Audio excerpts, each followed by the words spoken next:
জানিবা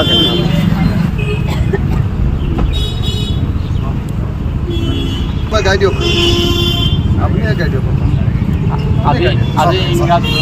আজি ইংৰাজী 6 মুখ্যমন্ত্ৰী নগৰীয়া পকীপথ নিৰ্মাণ আঁচনি 2023-24 বৰ্ষ পুঁজিৰ অধীনত শিৱসাগৰ দৌলমুখ চাৰিআলিৰ পৰা মুক্তিনাথ চাৰিআলিলৈকে পথৰ নিৰ্মাণ কাৰ্য আধাৰশিলা স্থাপন কৰে। পথৰ দৈৰ্ঘ্য 260 মিটাৰ, আবণ্টিত ধন 1,64,16,000 লোক নিৰ্মাণ পথ বিভাগ শিৱসাগৰ টিমৰ ক্ষেত্ৰীয় প্ৰথম।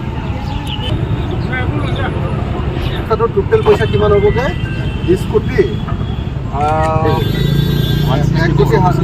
20 কোটি প্লাছ এইটো হৈছে 21 কোটি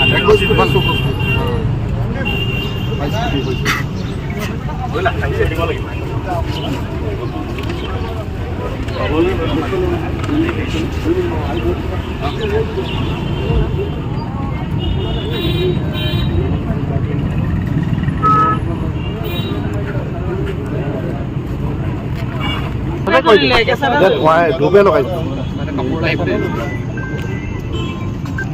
কণ্টেইনাৰ জ্বলিলে 12টা জ্বলিছে ভাল কাম নহয়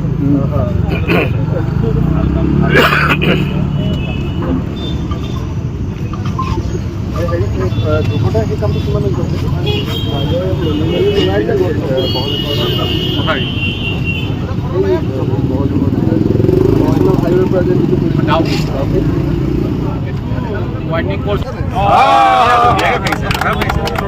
বঢ়িয়া একদম জোখত ভাঙিছে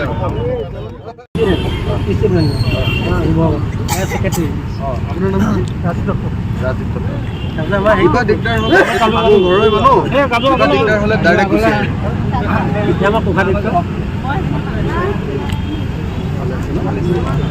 কিবা দিগদাৰ হ'লে আহি যাব দেই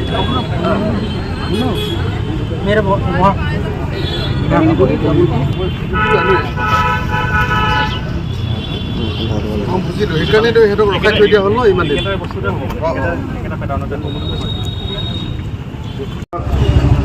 গোটেই আমাৰ বৰপুখুৰী পাৰ্টটোৰ পৰা মুক্তি দললৈকে নহয় বৰপুখুৰী পাৰ্টটোৰ পৰা মুক্তিনাথ দললৈকে আমি এই গোটেই পাৰ্টটো মানে একদম নতুনকৈ ধুনীয়াকৈ বনাবৰ কাৰণে টোটেল দিছোঁ 20 কোটি 21 কোটি 64 লাখ টকা মুক্তিনাথ চাৰিআলিৰ পৰা আমি প্ৰথম শিৱসাগৰৰ গৌৰৱ পথ মানে আকৌ খুলিলোঁ আজি আমি প্ৰথম শিৱসাগৰৰ গৌৰৱ পথটোৰ আধাৰশিলা স্থাপন কৰিলোঁ। গৌৰৱ পথটো আমাৰ মুক্তিনাথ দলৰ পৰা মুক্তিনাথ চাৰিআলিৰ পৰা আমাৰ দৌল চাৰিআলি হৈ শিৱদৌললৈকে যাব আৰু শিৱদৌলৰ পৰা গোটেই বৰপুখুৰী পাৰ্ট টোটেল 20 কোটি প্লাছ 1 কোটি 64 লাখ 21 কোটি 64 লাখ টকাৰে আমি গৌৰৱ পথটো নিৰ্মাণ কৰিব খুজিছোঁ আৰু এই গৌৰৱ পথটোৰ কাৰণে 21 কোটি 64 লাখৰ আধাৰশিলা আজি স্থাপন কৰা হ'ল। দ্বিতীয়টো হ'ল যে আজি নাওজান যিখন ব্ৰিজ হৈছে আমাৰ নাওজানত আমাৰ যিখন দলং হৈছে সেই দলংখন আজি উদ্বোধন কৰা হ'ব। সেই দলং নাওজান ব্ৰিজৰ পাণবেচাত যিখন নাওজান ব্ৰিজ হ'ব তাৰ উদ্বোধনী অনুষ্ঠান আছে। তাৰপিছত আকৌ হাৰমতিগড়ত আমাৰ যিখন ডাঙৰ ব্ৰিজ হ'ল কি কয় আপোনাৰ দিখৌৰ ওপৰত যিখন দলং হ'ল সেই দলংখনো আজি উদ্বোধন হ'ব। সেইটো বোধহয় 18 কোটি টকাৰ আছিলে। তাৰপাছত চাউলকৰাত শাস্তি চুকত যিটো ৰাস্তা সেই ৰাস্তাটোৰ আজি আধাৰশিলা স্থাপন কৰা হ'ব আৰু তাৰ উপৰিও আৰু ৰুদ্ৰসাগৰ পঞ্চায়তত লাহিঙিয়াত আৰু এটা ৰাস্তা আজি আধাৰশিলা স্থাপন কৰা হ'ব। সৰ্বমুঠ আজিৰ দিনটোত এখন 18 কোটি টকাৰ দলং সেই দলংখনৰ উদ্বোধন কৰা হ'ব। এখন 18 কোটি টকাৰ দলঙৰ আধাৰশিলা স্থাপন কৰা হ'ব। এই 21 কোটি 64 লাখ টকাৰ গৌৰৱ পথটোৰ আধাৰশিলা স্থাপন কৰা হ'ল আৰু দুটা ৰাস্তাৰ আজি আধাৰশিলা স্থাপন কৰা হ'ব। আজি শিৱসাগৰ নগৰৰ এই আধাৰশিলাখিনি স্থাপন কৰা হৈছে। মই আপোনালোকৰ জৰিয়তে অসমৰ মুখ্যমন্ত্ৰী ডাঙৰীয়াক অনুৰোধ জনাব খোজোঁ যে আমাৰ শিৱসাগৰৰ আটাইতকৈ ডাঙৰ অভাৱটো হৈছে শিৱসাগৰ নগৰৰ ঠেক ৰাস্তাবিলাক আৰু ড্ৰেইনৰ অভাৱ।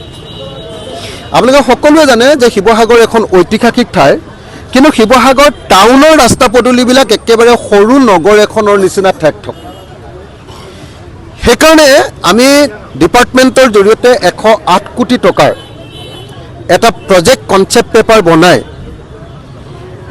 অসমৰ মুখ্যমন্ত্ৰী ডাঙৰীয়াৰ হাতত ইতিমধ্যে মৌখিকভাৱে কথাখিনি কৈছোঁ আৰু মুখ্যমন্ত্ৰী ডাঙৰীয়াৰ হাতত আমি জমা দিম যে গোটেই শিৱসাগৰ নগৰৰ ৰাস্তা পদূলিখিনি বহল কৰিব, শিৱসাগৰ নগৰৰ ড্ৰেইনেজখিনি নতুনকৈ নিৰ্মাণ কৰিব আৰু শিৱসাগৰ নগৰৰ সৌন্দৰ্য বৰ্ধনৰ কাৰণে 108 কোটি টকাৰ এটা প্ৰজেক্ট আমি অসমৰ মুখ্যমন্ত্ৰী ডাঙৰীয়াক এখন কনচেপ্ট পেপাৰ আকাৰত কাইলৈ পৰহিলৈ দাখিল কৰিম।